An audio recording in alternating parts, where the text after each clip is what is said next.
అందరికీ నమస్కారం. నా పేరు మంజుశ్రీ. కేంద్ర ప్రభుత్వ నియామక సంస్థ staff selection commission combined higher secondary level examination 2024 notification విడుదల చేసింది. దీని ద్వారా 3712 పోస్టులను భర్తీ చేయనున్నారు.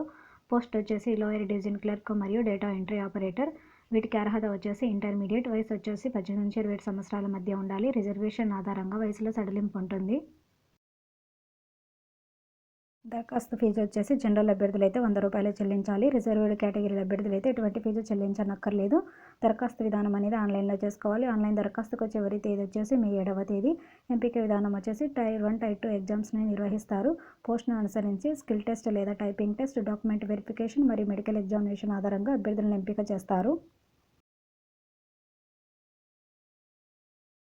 వెబ్సైట్ https://ssc.government.in/ మరింత సమాచారం తెలుసుకోవడానికి భవిష్యత్ కౌన్సిలింగ్ యొక్క హెల్ప్లైన్ నెంబర్ను సంప్రదించగలరు. ధన్యవాదాలు.